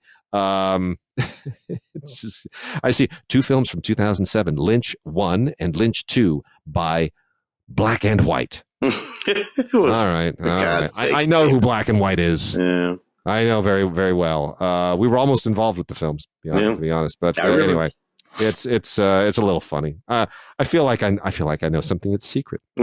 Anyway, no, Inland Empire, I still don't think it's his best, but I do think now that they've cleaned up the video, my main concern is addressed. Yeah, well, Laura Dern is great. It looks more like but at the time, the cow and all that, yeah. For Criterion also released a 4K of Mildred Pierce, one of Joan Crawford's best performances from Michael Curtiz. Great noir, great femme fatale stuff. Really one of the all-time best kind of noir-y melodramas of the period from 1945, right there at the tail end of World War II. Mildred Pierce is just incomparable. My wife absolutely adores this. I don't think Crawford's ever been better. Yeah. And on 4K, man, this thing just kills it. There's a ton of extras, Q&As, and interviews, and an episode from the Today Show with James N. Cain, who of course wrote the book. I mean, it's a lot of great extras, and just this movie is so creepy. It's still so creepy, and Anne Blythe just gives me chills. Chilly Scenes of Winter by Joan Micklin Silver. I always forget this movie exists. 1979 as well. Back when Sammo was making his movie, Joan Micklin Silver was making her career with this, and it was kind of a shortened career. But I mean, this is actually still this is not a bad movie. It's just great cast. John Hurd and Mary Beth Hurt, and Peter Riegert, and Yeah, difficult film, but yeah. I mean, it's sort of anti-sentimental, which is interesting and a little tricky. But I mean, at the time, kind of, 79 is an interesting year. You're kind of getting the Spielberg Lucas stuff going, but you're also right around the same time in the pocket for Kramer versus Kramer, and right. So you're still dealing with some pretty heady social issues in a lot of these movies, and I think it's a good solid film. So didn't expect this to get the Criterion treatment, but I'm glad it did. Yeah. And then the last Criterion is Last Hurrah for Chivalry, which is a John Woo period film from 1979, again, before John Woo was John Woo. This is when John Woo was just making, period films and martial arts films and kind of honing his skills before he, decides to become an auteur. But so I'm stunned that, that this film would wind up on Criterion. Somebody at Criterion must absolutely love this movie. I like it. I don't love it. And so I find it a totally strange and curious Criterion release, but might be a sort of John Woo completist sort of thing, just all Woo must be Criterion. Could be. I mean, it's a medieval, Chinese melodrama / action film. Yeah, you kill my father. A lot of swordplay. A lot of swordplay. Yeah. A lot of swordplay. But it is, if you're a John Woo completist, you'll totally get into it for sure. All right, let's just hit a few TV things. Do some TV. Where are we going? Yeah, all right. TV. I'll just start off real quickly. Another Ultraman Max. Again, I can't tell the difference. It's it's the helmet. It's the helmet and the shape of the helmet. That's funny. I don't get it, man. I really don't get it. Teenage Mutant Ninja Turtles, the complete series. Which series? I don't know. One that has 124 episodes. It's from Nickelodeon. I can't keep track of all the different Mutant Ninja Turtle series. Yeah. This one ran from 2012 to 2017. So it's not the first one. It's not the most recent one. It's one that somehow slots in the middle there. And I'm sure there's somebody somewhere that absolutely loves this, but I'm not one of them. The Good Fight, last season of The Good Fight. Have you watched much of The Good Fight? Oh, sure. I watched quite a bit of that. Spinoff from The Good Wife, I guess. The Good Doctor, The Good Wife. I don't know, spinoff from something. but actually a pretty strong spinoff, as it turns out. Kicked that off back in 2017 or something like that. Yeah. And it's still pretty good. Christine Baranski. And all of that, rather enjoyed it. But the best thing about it, Delroy Lindo. And Felicia Rashad. Really kind of doing a really interesting change in what we're accustomed to. When you've done the Cosby Show, you're associated with those characters in such an iconic way that it's often very hard. Most of the people on that show could not really escape their association with it. She's really, she just takes it in a totally different direction, and you watch it and you can't imagine that, it's Felicia Rashad. It's great. She does a really good job. And Christine Baranski can just do no wrong. She's so good. She's just so good in everything. Let's talk for a second. Let's do some Star Trek here. Strange New Worlds, the first season. I have not watched that much of Strange New World, but I'm told that folks dig it. It's like better than Picard, better than Discovery. I don't know. You tell me. I'm a Star Trek guy, but that's the one where I haven't been. I know Larry, our guy Larry over at Film Week. Larry loves Strange New World. I had all but thrown the towel in because I thought everybody was just, they're phoning it in. Like there's a new Star Trek series announced today, which is, takes place in Starfleet Academy. And I'm like, you know what? I watched Jason of Star Command back in the late 80s. I get it. I've been there. So that's lame. And I thought, oh, Christopher Pike. Yeah, of course. You're just literally squeezing this thing until you just take all the joy out of it. But you know what? There is something really, really compelling about this show. I'm inclined to say it's probably the best show since Deep Space Nine. Okay. Because I don't think it's because they're trying to do well. I think it's because they chose I think it's because the fact that it is Christopher Pike and the pre-Kirk Enterprise era, that they sort of have to, right? It hems them in. They've walked into a room with walls that are defined by the original series. And where you're doing things that take place after the original series or after Next Generation, you can sort of, do what you want. The walls aren't there. You're building your own walls. These walls are very defined. You literally are leading into the original series. And so they have to be creative within those parameters. And I think it forces the writing to be stronger. I think it allows the actors to have a benchmark. And it's very interesting. Well, I hope so. Look, we know you're in the content. What's the Menagerie? Is that the name of that original? The Menagerie. So Pike and all that, and what goes down, and Spock taking the ship back, and all. So there's a thing that happens, and with Discovery, they allude to those things, but they also suggest that there might be some other, I don't know, perhaps multiverse or different dimension or different timeline where perhaps those things didn't happen or they happened. You know what I mean? And I didn't really care for that, because I'm living in history, man. I'm a history guy, and I got a history here, and the history's already written.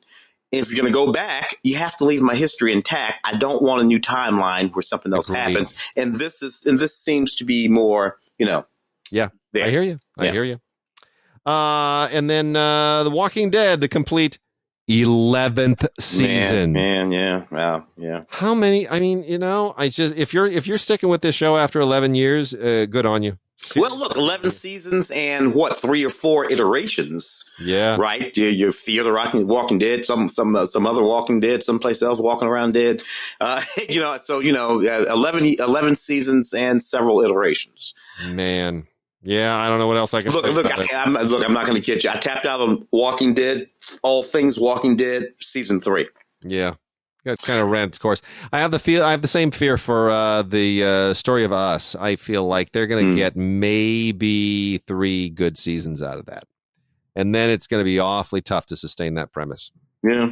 Well, 3 good seasons is fine. That's my thing. What's wrong with 3 good seasons? What's wrong with that?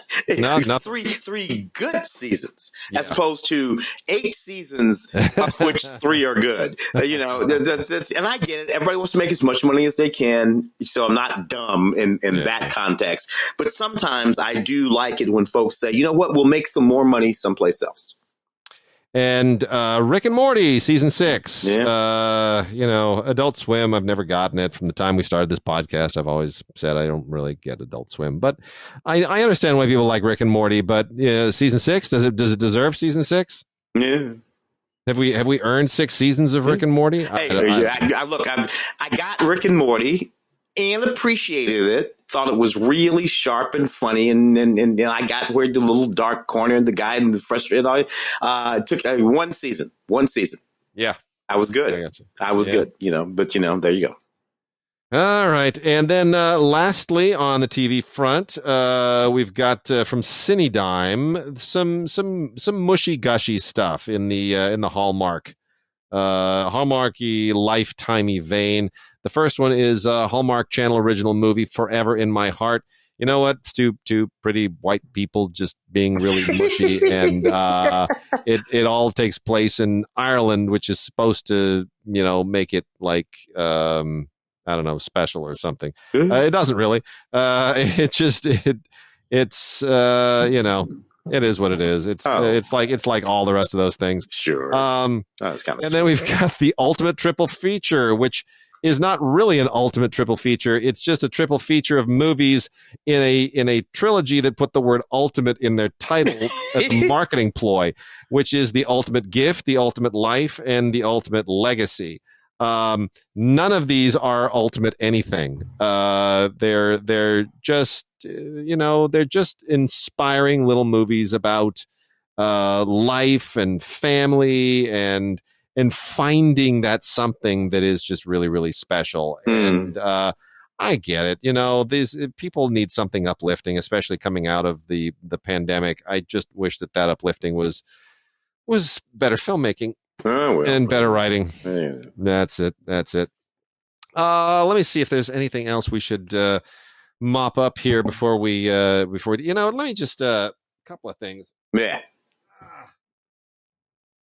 What do we got? There's some performance-y things here. If you're a fan of Mike Birbiglia or Jim Gaffigan, there are some new DVDs out from Mill Creek of their stand-up spotlight series. It's 2 comedy specials apiece. And I like Mike Birbiglia. I also think he's a very talented filmmaker, although he's a little obscure.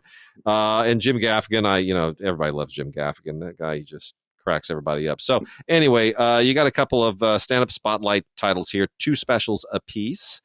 And then you also have this. I've been trying for weeks. I've been wanting to talk about this.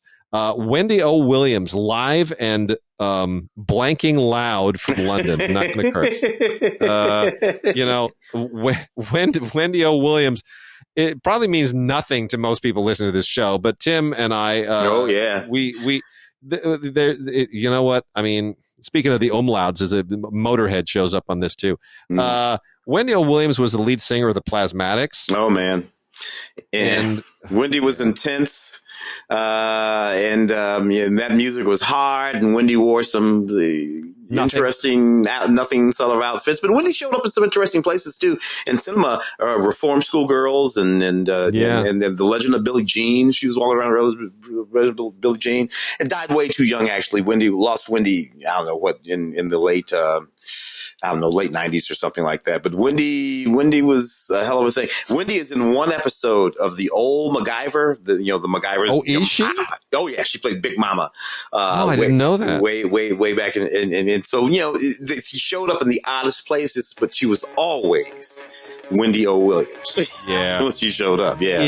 She was famous. She was famous for, at one point, I think it was, didn't she take a chainsaw and cut a car in half on stage? Yeah. Which I know people will think, like, what does that have to do with music? Nothing. Wendy did a great many things on stage that didn't have anything to do with music. Very true. So, Yeah, well, anyway, some of the songs here from this concert that was recorded at Camden Palace in London on October 1st, 1985. Some of the songs, the titles of which that I can actually share on the show. Let's see, Jailbait, Ain't None of Your Business, Bump and Grind, Pedal to the Metal, and then some of the others I'm just not gonna. I'm too nice and I'm too classy, and I'm not gonna go there. Let's see, and then live from the Royal Festival Hall is the 50th anniversary tour of the Tubular Bells, which, as long as we mentioned The Exorcist 3 earlier, Mike Oldfield's Tubular Bells were made, that performance was made famous with The Exorcist. And so this is from just last year, the 50th anniversary tour performed at the Royal Festival Hall. And it has a really interesting interview with Mike Oldfield and Richard Branson on here, or not. But yeah, this is a 2-disc set, and it's not everybody's kind of music. It's still very 70s and kind of new agey, but it's haunting and cool, and it's nice to kind of revisit all that. Interesting. Yeah. So that is that. All right. And with that, we are done. And we have spring break, so we're going to be gone for a couple of weeks at least, but we'll be back in about 3 weeks. You doing anything? You don't have a spring break. Actually, spring break at the university where I teach. That's right, you do. Was kind of early, so I broke for spring for that. No, nothing right now. Gonna go see my mom a little bit later. I know you and the ladies are getting ready to take a trip. Yep. So it should be great. Awesome. All right, everybody, have a great time. Let's hope the spring comes to all of you, and that we get lots of flowers and no more rain and snow, because the country's had enough of that. All right, man. Have a great time. See you guys next time.